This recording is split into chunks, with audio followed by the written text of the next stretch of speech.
Good evening. Those of you who are sitting near the back, if you wouldn't please be so shy and come up near the front, we would really appreciate it. That allows us to have a bit more of an engagement between the person you're here to see, which was not me, and all of you who are very important to us. So please come up.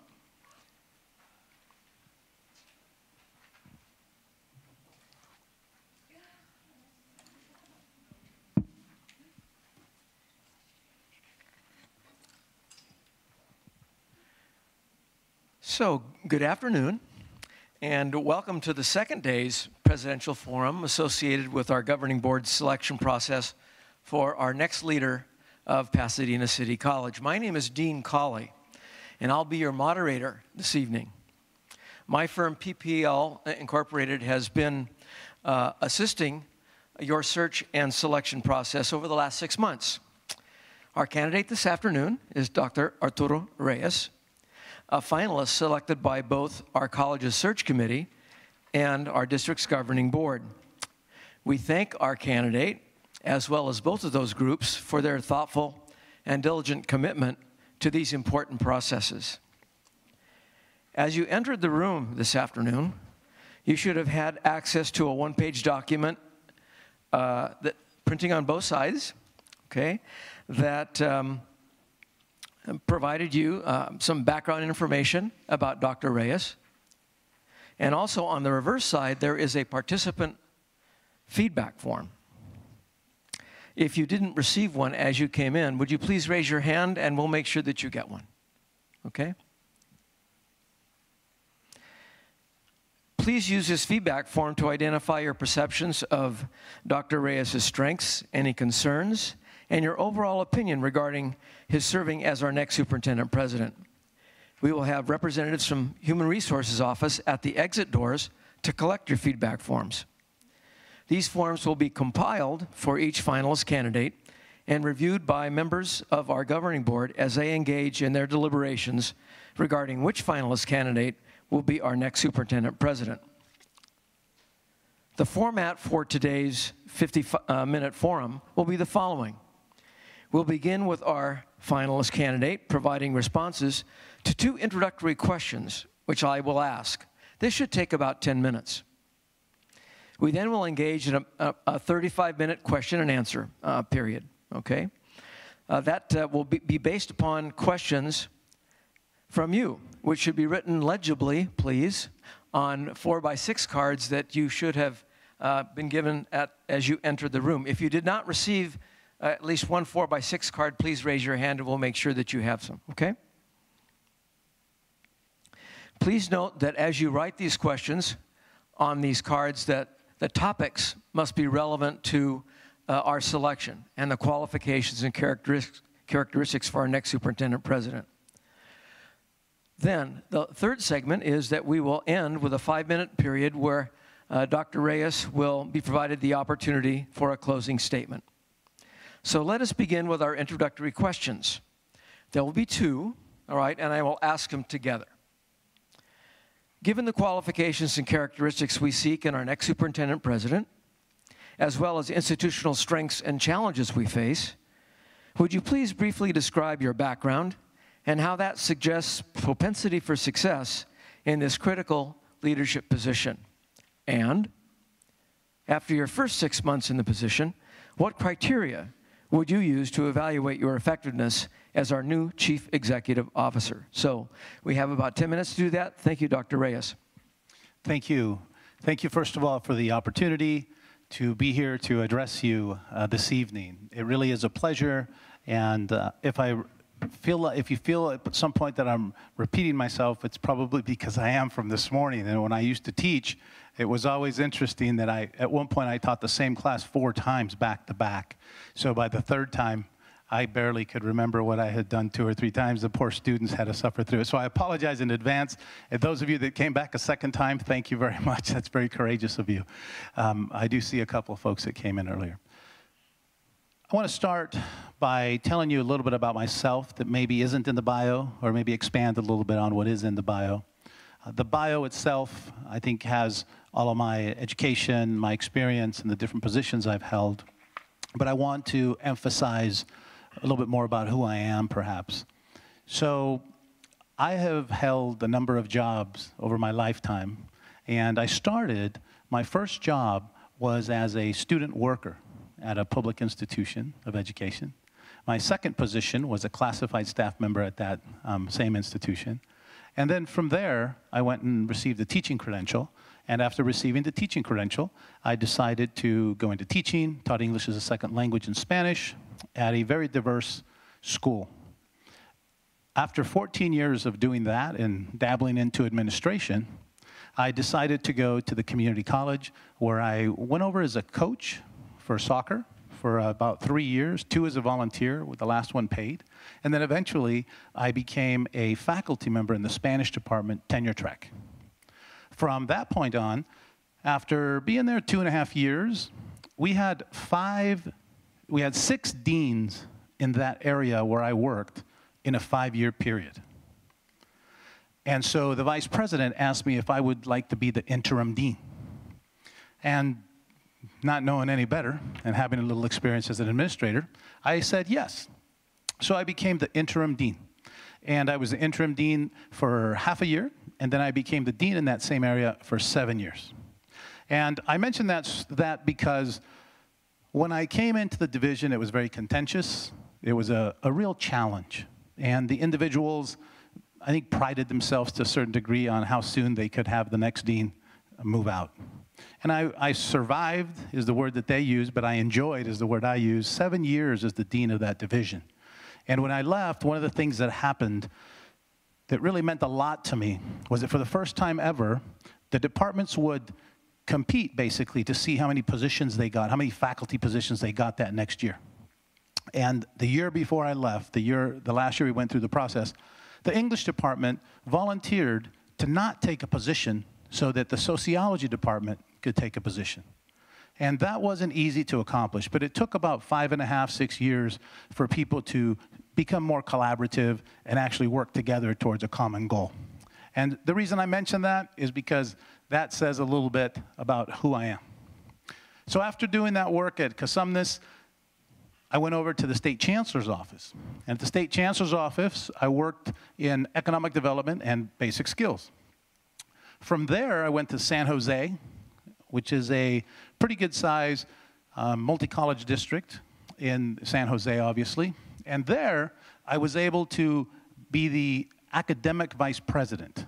So I believe the work as the dean and my work there at San Jose really strengthened my understanding of all those things academic and the scheduling process and all the technical pieces about curriculum and everything else that those deans that are in academics know that we do, that maybe sometimes goes under the radar.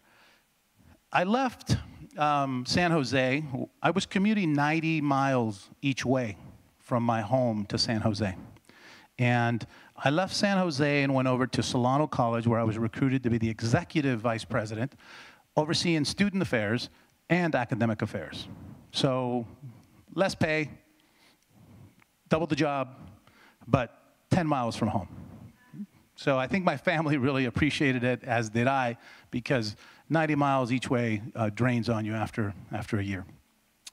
So from there, I ended up going to Mendocino Lake Community College District, where I currently serve as the superintendent president. And I have to tell you that working at Mendocino has been a real joy. I think I've spent 6 years there, effective January.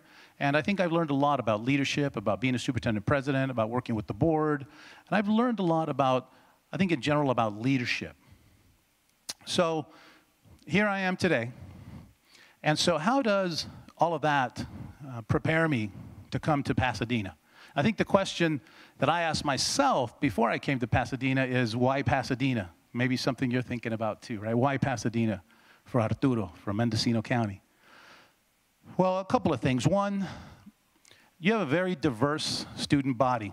And throughout my career, I've searched and found diverse, multicultural communities in which to work, in which to serve.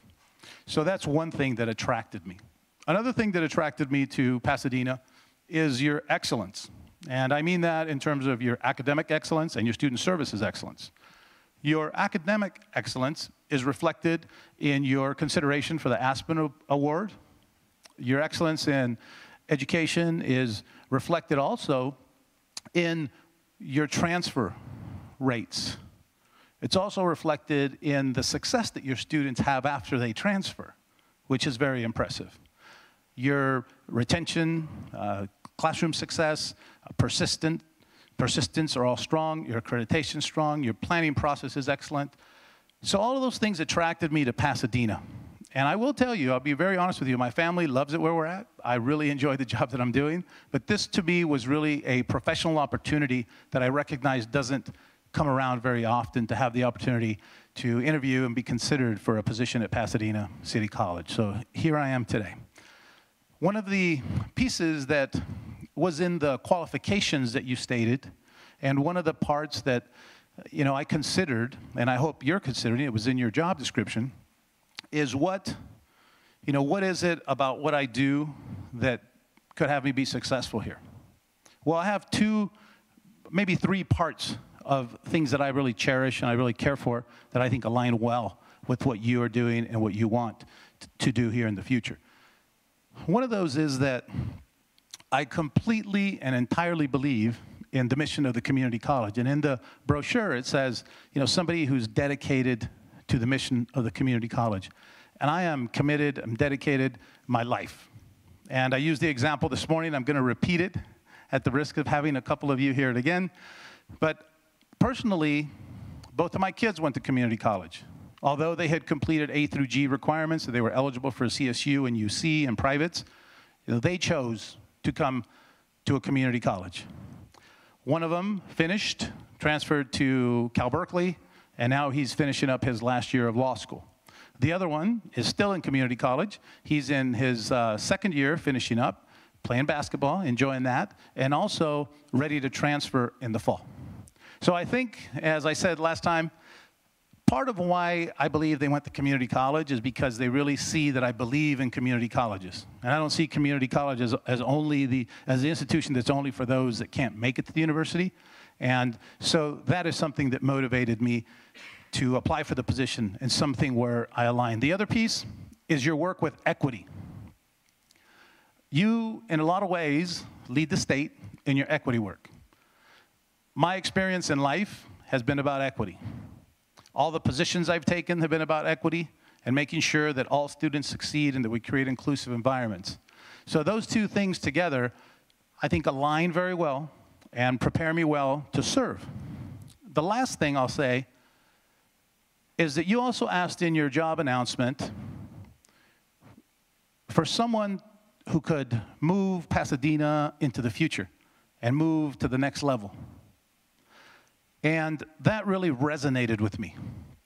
Because as I said earlier, this institution is one of very few that has the capacity and the experience and the history to be able to move beyond what's required in accreditation, move beyond what's required in equity work, move beyond all of the mandates that we're receiving from the state, from the legislature, from the chancellor's office.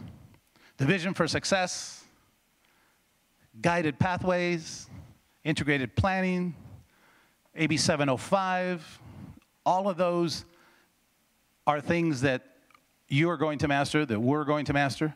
But what makes Pasadena special is that I really believe that Pasadena could take all of its strength and knowledge and work and all the inquiry groups that the faculty are doing and all the work that you've done and excel way beyond those requirements of the mandates and become really, truly the premier model community college, not only for the state, but for the nation.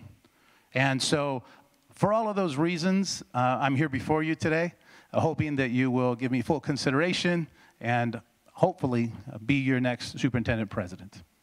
In terms of the next 6 months, the next 6 months it's a very short period of time to have an assessment in 6 months.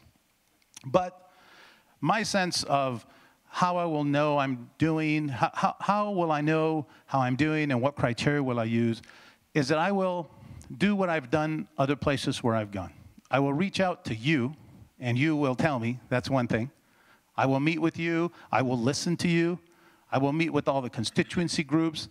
I will meet with the leaders. I will meet with students, and I will learn. I'll learn about the culture of Pasadena City College. I will reach out into the community. I went to Ukiah. I joined Rotary. I was asked to be on the board. The next year I was asked to be president, and I'm president of Rotary in Ukiah right now. You know, when I was a lot younger, I was coaching soccer. I started coaching little guys. They had these licenses called E-licenses, and you could work all your way up to National B and National A. I did all the licensing up to National B so that I could coach collegiate level or even, you know, beyond that. So I think the point I'm trying to make is that the same way I have strived to continue to improve and to strengthen my ability and my leadership, I would do the same for Pasadena City College, and I would ask to work with all of you to let me know how I'm doing in those 6 months and to let me know how I'm doing as we move forward. And the other thing, and there are board members, I said this earlier, so I'm not saying it because we have trustees here, but I would work with the board immediately to identify what their priorities are. And I would check in with them often, but definitely within 6 months, so I could get an indication of where I am and what their sense is of my success in those 6 months, in addition to reading, obviously, all of the plans that I've read most of them, but looking at what progress we've made on all the plans that we have, strategic plan, and all the other planning documents. So I think I barely made it to 10 minutes on that, so thank you very much. Thank you, Dr. Reyes. So to begin our 35-minute question and answer dialogue, would you please raise your hand if you have a 4x6 card? And our facilitators will collect the cards, review them to make sure that the topics are appropriate for our process, and then they'll bring them to me. And if we have some cards that are very, very similar, I won't ask the same question or a very similar question over and over. I'll try and group them together. We'll make every effort to get to the topic of each question submitted within our 35 minutes. And if we run out of time, I'll apologize in advance. But sometimes that happens when we have so many cards. But hopefully that won't happen this evening. So we've already received some cards, so let's get started. You ready? Yes, sir. Okay, so thank you. PCC is a school of 24,000 FTES, full-time equivalent students, for those of you who might not know what that is. How do you see the president's job in a school this size compared to the previous schools where you have served?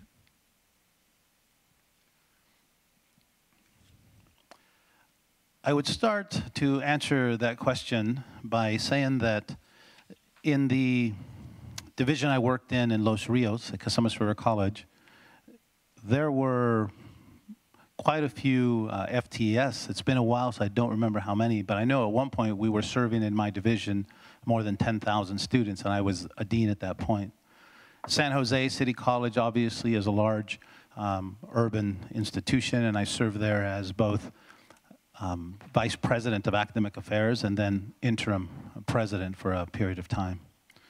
Solano College probably is half of the size of the institution here at Pasadena. And in Mendocino, it's a much smaller school. And the question came up earlier, and this is how I answered it, so I think it'll still resonate. All of the responsibilities that I have as a superintendent president at Mendocino are identical to the responsibilities here in terms of the operations, because we're not exempt from any reports. We're not exempt from having a budget as thorough as yours is. We're not exempt from accreditation. Everything that this superintendent president does, I do and I've done and I did at Mendocino.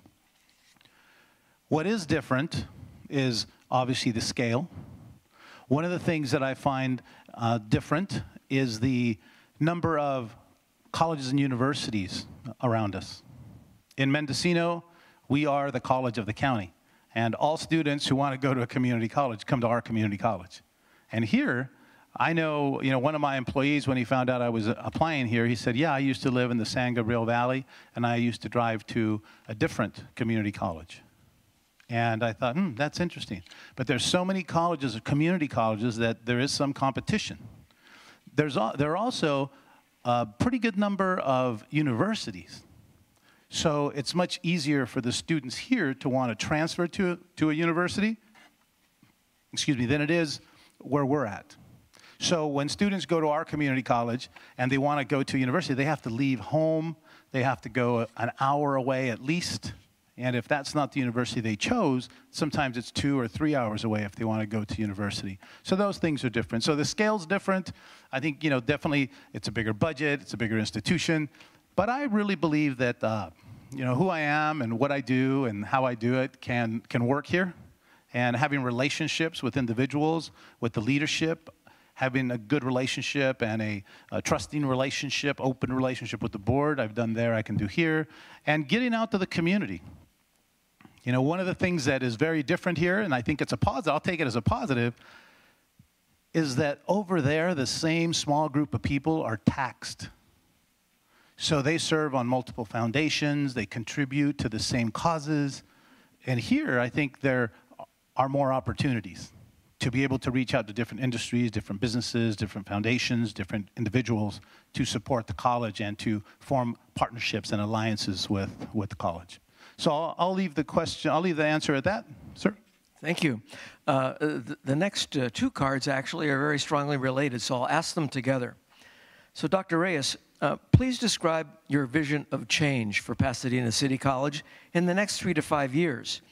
And how do you plan on making PCC the ideal community college in the country?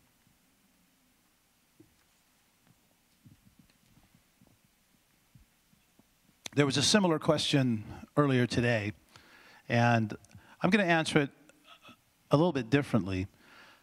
I think that the capacity at this institution, as I mentioned in my introduction, is unlimited. The potential, the talent in the classified, the faculty, management team, and I think the board is very strong here as well. So how do we leverage that to move forward? Well, I'll be very honest with you, it's not going to be me. It's going to be us. So when the board looks at their vision for the future, and the board says, the community's telling us this, and this is what we believe, and this is where we want to go, the board is going to set some expectations for me. When I do that 6-month assessment, and I meet people, and I get to know what Pasadena City College is really like, I'm going to learn what the aspirations and the dreams and the expectations are of our students, of our classified staff, of our faculty, of our managers, and of our community, because we are a community college, and community colleges serve the community. So when we come to that mutual understanding, then we're going to work together to create that vision and to shape it. And then we're going to work together to make it happen. Sometimes in these forums, it's easy to say I, and I always have to make sure I make it clear that when I say I at one of these forums, that I is giant. It's I and the other, managers, faculty, staff, and students, and board that I've worked with in the past, right? We do things together. So that's what we would do here. Where would we be in 3 to 5 years? I think I mentioned that in the intro, and it's going to be in my closing, so I'll just take that part out of my closing. But it really is an opportunity to take everything we've learned, everything that's expected of us from all the initiatives, from accreditation, from all the work we're doing in equity, and put that all together, not to fulfill requirements, not to be compliant, but to be exceptional. And we will. The equity work is an example I used earlier. Our equity work here at Pasadena City College is very good, making a lot of progress. The Pathways program, growing tremendously, showing great results. There are a number of other programs I had the opportunity to tour today. The Veterans Center. I met with the folks from Foster Youth today. I went by the EOPNS office. I know you have an excellent DSPNS program. All of those programs and all of those individuals working together to accomplish what is expected in guided pathways, for example, is the minimum. Because at this institution, all those individuals with me, with the board, with our community, will be able to excel beyond that. I mentioned this morning, when we talk about equity, in 5 years, I want to not be talking about equity. We shouldn't have conversations in 5 years about why certain groups are not achieving at a high level. We should expect as an institution that all students will be succeeding at a 90% level. We should expect the same transfer rate. At the college where I am today, the Latino students and the non-Latino students have the same transfer rate. Unheard of at most community colleges. But we've made it a focus, and we've worked at it, and we've been successful. So I would hope that the equity work is not needed because all of our students are succeeding, and that's where we would be. Thank you. The next question is this. Obviously, this job is a big one, but how important is it for you to be accessible to students?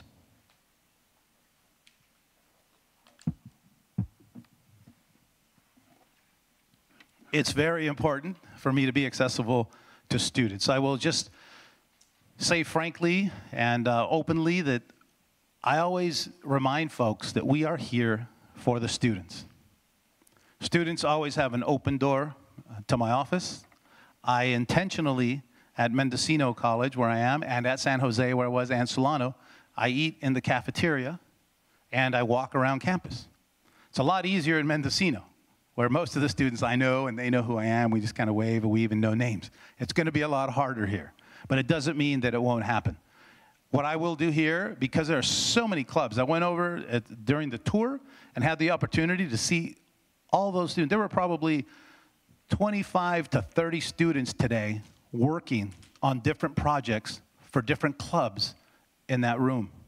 Incredible. If I am selected to be the president, I will visit them regularly so that I can be connected to all the clubs on campus.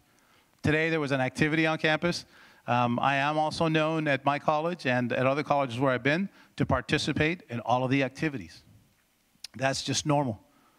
You find me at all the athletic events. I went to the dance show this year. I went to the theater this year. Went to all the cultural events. That's what I do. You know, when I first started teaching, you know, my wife thought that's great. She said, you're going to work from 8 to 2. Well, what she didn't know was that 8 really was about 7. And after 2, I would coach soccer until about 5. And then at 5, I would go volunteer to run the clock for the football games, wrestling, volleyball, football, everything. So my average day, because in the evenings I would train other soccer teams because I was training competitive teams. So my day would start at 7-ish and it would end about 11-ish. And that's my life. That's what it is today. I work during the day so I can interact with folks. And then when everybody leaves, I go back and take care of the emails and take care of all that other work and go to events in the community or events at the college. And that's not something that I've only done at Mendocino. It's something that I've done throughout my career. Thank you. And the next question is a bit of a long one, but it's a meaningful one, so let's get to it. The Pasadena Area Community College District includes communities that are racially and socioeconomically diverse. However, not all communities have a similar sense of connection to our college or feel represented in these spaces. What are some concrete ways that you'd work to engage our local communities, particularly those that are historically underserved and perhaps not here tonight? Thank you for that question.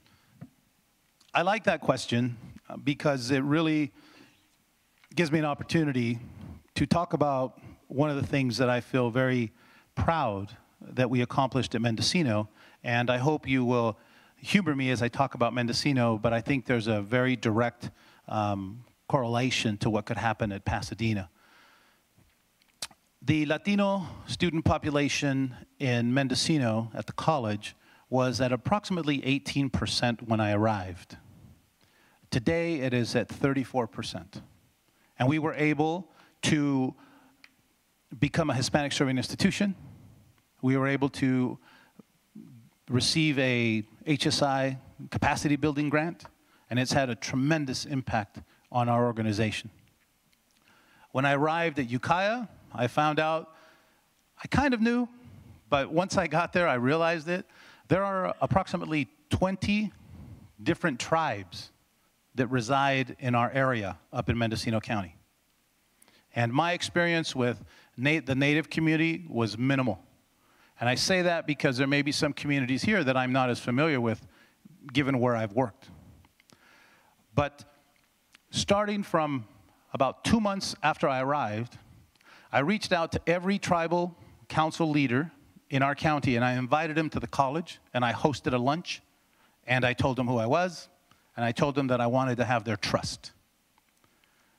Many of these communities were marginalized, disenfranchised from the institution, and there was a little bit of negativity between the groups. Over the last 4.5 years, I established a relationship and a trusting relationship, I believe, with many of the tribal leaders and with many of the tribes through activities, mutual respect, and communication. Approximately 1.5 years ago, we reached out to one of the tribal leaders and asked them what we could do to support the Native American community even more. And he said, you know what would be good if you taught classes on our tribal land? And I think he thought that I was going to say no. And I said, let's have a meeting. We called everybody together, and we decided we were going to create something we called Pomo pathways, because all the tribes in that area, most of the tribes there are Pomo. So on their tribal land, we created a program that prepares students to enter college-level courses. It took a lot of work, took a lot of effort, and 1 year later, the math instructor who had never taught that level of math gave a talk at our in-service and said that that was the most successful math class at that level she had ever taught. Those students succeeded at a tremendous rate, and approximately 90% of them continued to the next level. And that makes me proud. It's an organization, a group of people that I had very little connection with. We reached out, we established a relationship, and from that relationship, that led to educational opportunities for the Native community. There's a place called Covelo, Round Valley, that's about an hour and a half away from the college, that had a very small offering, educational offering. We have doubled, if not tripled, the offerings out at Covelo, Round Valley, where we have a large number of Native students. We have a Buddhist temple in our community. We reached out to the Asian community. We have conversations with them. They are starting the university with a Buddhist focus. We are partnering with them. We're talking about creating housing. They want to partner with us on that. We are looking to expand our international program. They're partnering with us on that. And that's not to mention the Latino community, the business community and industry and other entities in the community that we've established relationship with and partnerships that are not only benefiting the community, because that's what we do, but they're benefiting the institution as well. Thank you. The next question has to do with what we call moving the equity needle. Okay? And it has a specific focus on asking you to discuss faculty professional development that would help move that needle.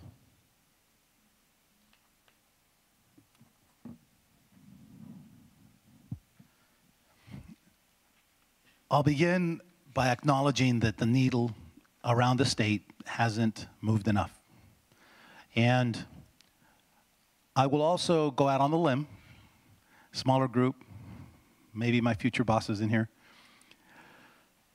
But one of the reasons why the needle hasn't moved is because we've done things in a traditional manner. I'm guilty of it too. You know, we bring in a speaker, the speaker gives us some information, and then after that speaker leaves, we try to implement some of the ideas they gave us, and then 1 year later, we bring another speaker in, and then that speaker gives us some more ideas, and then we try to implement some of those things. And it's really, kind of like what we would call a cafeteria approach. Or we read a book and then we decide that some of those ideas are good ideas. So I've come to the conclusion that the best professional development in terms of equity and moving the needle, and let me back up just a bit. We've been working with the Center for Urban Education. I worked with the Center for Urban Education, CUE, from USC, at 3 of the institutions where I've worked.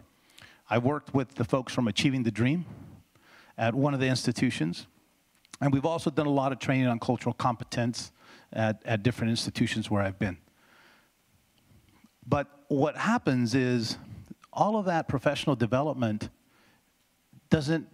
sometimes doesn't get internalized. And I would go a step further and say that there's enough knowledge and talent at this institution so that that professional development can and should come from within. It's no secret. There's a lot of research out there. There are ways to make sure that that equity needle doesn't just move, but that equity needle can disappear. If we can teach in a culturally responsive manner, if we can make the instruction meaningful to the students in the classroom, if we can make what we're trying to get across relevant, and if we teach in a way that creates opportunities for conceptual learning and metacognition, so students learn how to learn, and students learn about why they're learning and why they're not learning. And if we can present the materials in that way and really have a student-centered classroom, and at the same time have support services that are meaningful, and support services that are integrated into the classroom, and have student services be part of the academic world. There's enough talent at this institution that the professional development can happen from within. At Mendocino, we took the opportunity after working with CUE to create faculty work groups.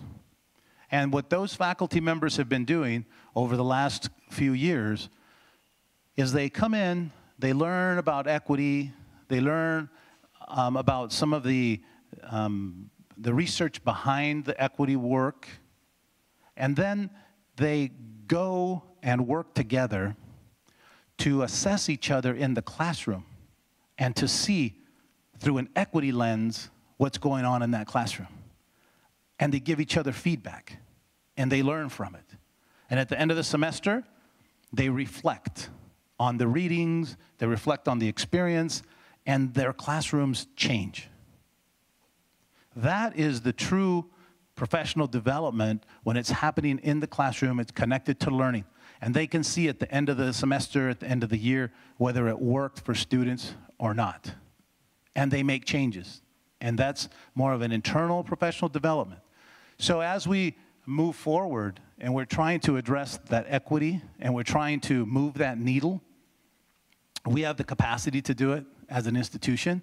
And as the superintendent president, I would make sure that we support classified staff, faculty, and managers as they work towards creating a more equitable classroom. One of the things that happened in addition to that work with the faculty at Mendocino was that our classified staff got engaged. The first college where equity work was inclusive of classified staff. They created their own projects. Some were very complex, some were easier to accomplish. But at the end of the day, the statewide Classified Senate organization gave our college Classified Senate an award for the work they had done in equity. And the Center for Urban Education was so pleased that now they are incorporating classified staff in their equity work at other locations as well. So that is an example of how the professional development and the work that we do can move the equity needle without having to bring as many outside folks because we have the capacity within the organization. Thank you. The next question asks you to put PCC in the context of your career pathway. How long would you stay at PCC if you were appointed as our next superintendent president? So that's a very good question and a very fair question.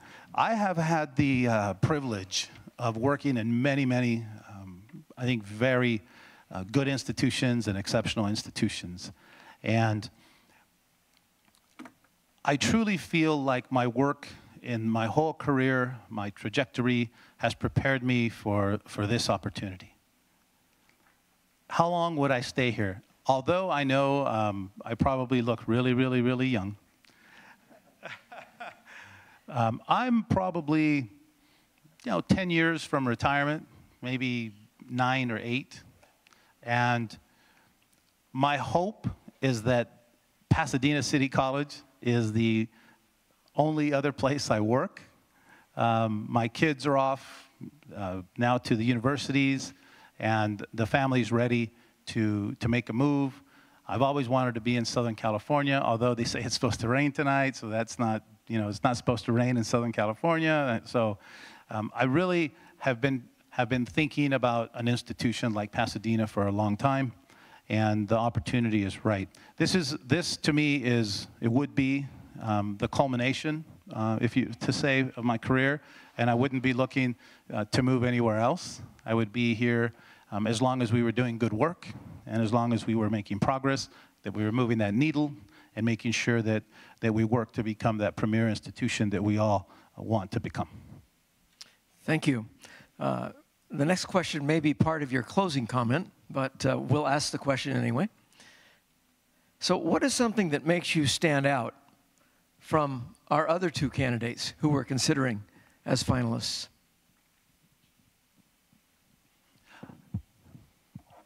I'm sure that you have 3 very good candidates. I think the one thing that perhaps might make me stand out is truly my passion for what we do as a community college. My life's work has been dedicated to equity, social justice, and to making sure that those who traditionally have not had the opportunity to go to college have that opportunity. And so when I think about myself, I think about our students. I think about someone whose parents came from Mexico, whose father was undocumented, who was able to start school speaking only Spanish, because that's all we spoke at home. My mom and dad spoke Spanish only. That I had the opportunity to go to public school, and that I had the opportunity to go to the university. And I mentioned earlier, my opportunity came because of affirmative action, because I wasn't eligible for the university, but I was allowed to enter because at that time, it was okay to say we want more people of color in our institutions. And I was one of those people. So what separates me from other candidates is that I have dedicated my life, and I will continue to dedicate my life, so that students, all students, marginalized communities, foster youth, formerly incarcerated folks, students of color, poor students, and every other student you can imagine has an opportunity in life, the same way I had an opportunity. And I've met a lot of people in my career, and that also speaks about how old I am. But I have not met somebody else who has dedicated their life, like I have, to making sure that every single student succeeds. All communities, every student. And that's what I would bring to PCC, and that's what I think separates me from the candidates. If I could say one other thing that separates me from the candidates, since it was a question about one, but I'll add a second, I'll make it part of my closing, is that I do have the privilege of working with an exceptional board, and I've had the opportunity to work with a board a little bit when I was at San Jose, and then, for the last 6 years at Mendocino. And it's really a skill you develop. It's something that you learn over time, how to listen to the board, how to ask the board to give you priorities, how to work with the board and establish that relationship. And that's something that I bring as well that I don't know if the other candidates bring to the table. So with that, I thank you. Or can I have a closing statement? Yeah, please. I was just about to say, taking a look at the clock, we are not able to get to all of our questions. We have maybe one or two that we've not had a chance to answer, but would you please, in the time that remains, about 5 minutes, would you please provide us with a closing statement? Thank you. Sure. And I may not take all of the 5 minutes because some of your questions kind of drew out some of the things I had thought about for the closing statement. But I will, first of all, want to thank you for allowing me the opportunity to be here to share with you a little bit about who I am and my passion for what we do, and let you know that I really, truly would consider it an honor and a privilege to be able to serve you here at Pasadena City College. I believe, as I mentioned earlier, that this institution is primed to move from the level of excellence that you've been able to achieve thus far to a level of regional and state and national prominence, because you have the capacity, you have the knowledge and the skills, and you have the staff and faculty and managers to really take the institution to another level. And together, I think that we could accomplish that, because my vision does include that, and I have that expectation for myself, for the institution, and for all those with whom I work. Thank you so much for your time. Thank you, thank you. Thank you, Dr. Reyes. So I'd like to make one closing comment, and that is a note of thanks for those of you that came out this evening and participated in our forum. Facilitators will be near the exits to the room here to collect your feedback forms. And as indicated in our earlier announcements, we'll have forums tomorrow as well, one at noon and then another one at 5:30. No. Yeah, you'll be excused. Thank you. Yeah, and they will be in this same room, and the same format will be used. So this concludes our forum. Thank you very much.